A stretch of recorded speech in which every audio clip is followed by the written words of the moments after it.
after the breakup of the Soviet Union. A struggle for leadership broke out in the former Soviet Republic of Tajikistan between communist factions and a coalition of anti-communist and Islamic opposition groups.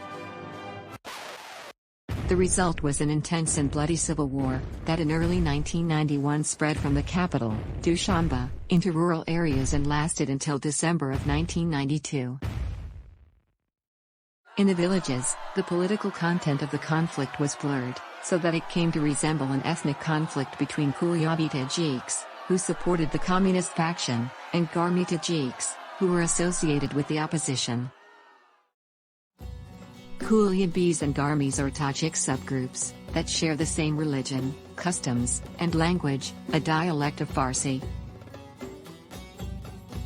The worst of the fighting was concentrated in Kotlon province, located in southwestern Tajikistan, and bordering Afghanistan. The area had been settled during the 1930s and 1940s when the Soviet government had forcibly relocated tens of thousands of Garmis and Kulyabis to the area, to become workers in the newly created, cotton-growing, state farms. Typically, entire villages were relocated, and as a result, the region became a patchwork of mono-ethnic villages. However, over the years, some villages merged. And by the outbreak of the Civil War, about a quarter of the villages in the region were ethnically mixed. In the cities and towns, there was a high degree of intergroup marriage. However, demonstrations of strong ethnic identification were rare in the daily lives of the people. Tajikistan was the poorest of the Soviet republics. By decision of Central Soviet Authority, the economy was concentrated in cotton production and related enterprises, such as cotton milling, cottonseed production, and garment making. The single-sector specialization meant that Tajikistan, like other Soviet republics, depended heavily on trade for most goods. Most basic foodstuffs have been imported since the 1930s. The cotton farming in Kotlon was organized in large state farms that held most of the province's best arable land and employed the majority of the working population. Each state farm included many villages, without regard for their ethnic composition. Thus, Kulyabi and Garmi had worked side by side. Men in positions of management, and on canal maintenance, and women in planting, cultivation, and harvesting. Villages also shared schools, clinics, and all the other social services of the Soviet system. In spite of occasional tensions and competition for leadership positions within the state farms, relations between groups were generally harmonious. As the war came to an end, the fields lay fallow, awaiting the planting of a cotton crop on which virtually everyone in Kotlon province depended for survival. The vast network of irrigation canals was disrupted, undermining any potential cotton crop, and water access in villages as well.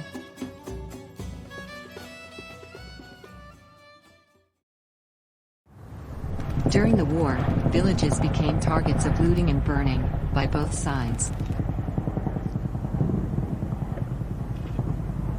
In late 1992, with the help of Russian troops still stationed in the area, the Kulyabi forces defeated the Garmi.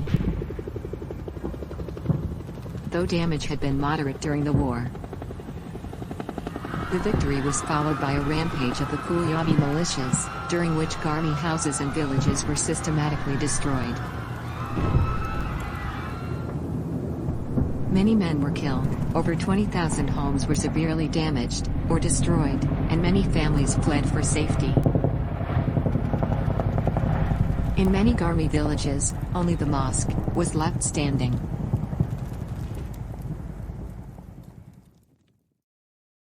Though open warfare ended in late 1992, The armed opposition remains active in northern Afghanistan, and continues to stage cross-border raids from time to time.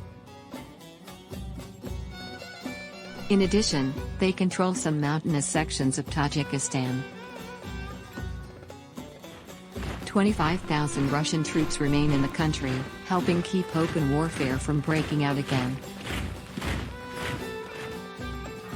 Even so, an atmosphere of relative lawlessness continues, as bands of armed thugs, sometimes interethnic in their composition, continue to loot villages and steal humanitarian relief supplies. Cotton production fell throughout the 1980s, and the war greatly worsened an already bad economic situation. Destruction of factories, equipment, and the extensive network of irrigation canals essential for cotton production, coupled with an outmigration of many non-Tajik skilled technicians and managers, left the country's economy severely disrupted. The breakdown in trade left Tajikistan facing serious food shortages.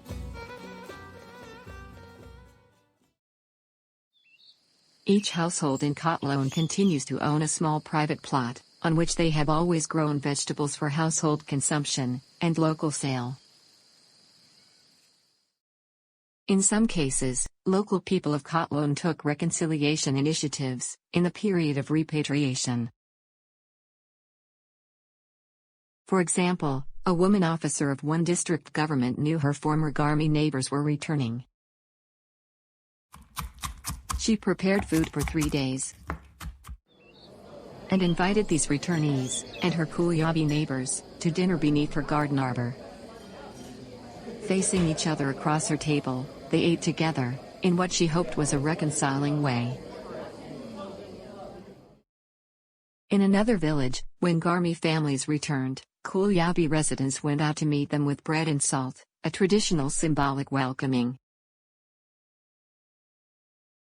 Many people believe that the common people don't want war, but policy people make it.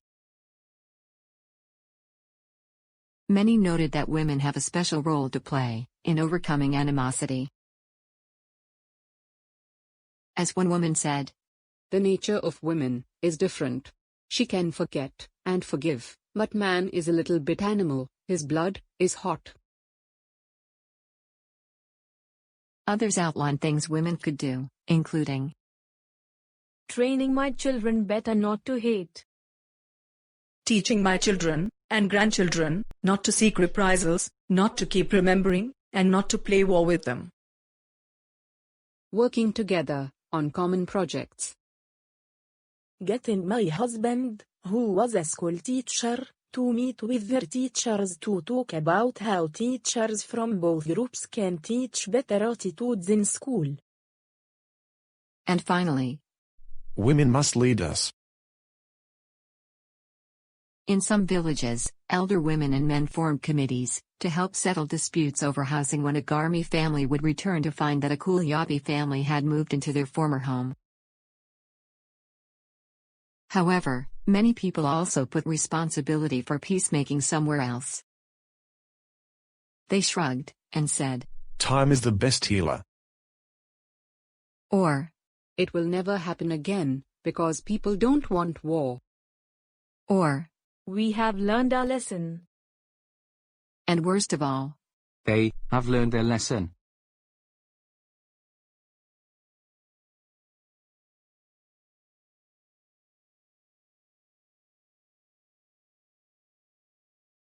By fall 1994, Save the Children Federation, or SCF, had a large and active program underway in several districts of Kotloon province.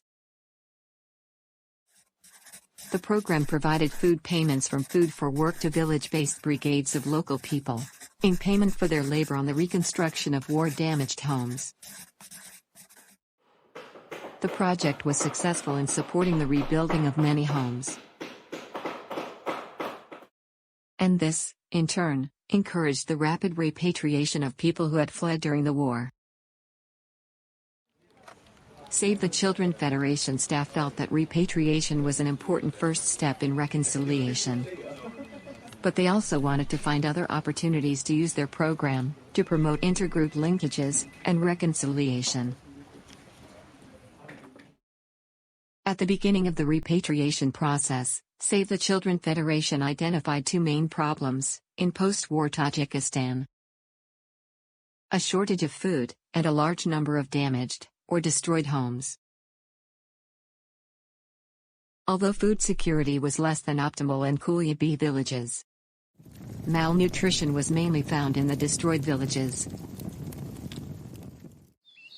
Save the Children Federation's response was to set up village-based brigades, whom they paid with food for work to rebuild and repair houses. Priority was given to those villages with the most extensive damage, and all destroyed houses in a targeted village were eligible for reconstruction.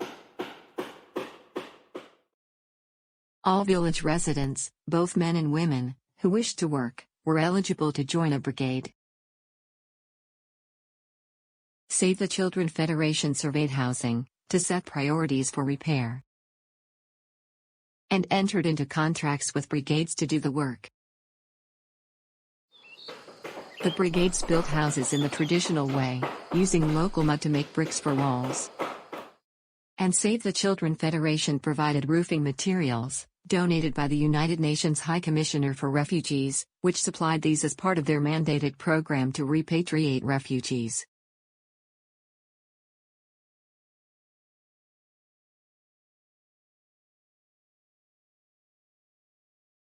Food earned by one person working in a brigade was sufficient to meet 80% of an average family's caloric requirements through the winter of 1994 and 1995. By the fall of 1994, the Food for Work program was well established in several districts of Kotloan province. With over 80 locally hired staff, the program had been able to organize 15,000 people, mostly returning refugees, to build 12,000 houses. To ensure that they did not hire staff with ethnic prejudices, Save the Children Federation instituted an interviewing arrangement, whereby staff of several different ethnicities interviewed each prospective candidate. It was assumed that any ethnic slurs or biases would be noted by at least one of the interviewers. Save the Children Federation was satisfied that they were enabling the faster and safer repatriation of refugees and IDPs to the area, and that this was a prerequisite for reconciliation.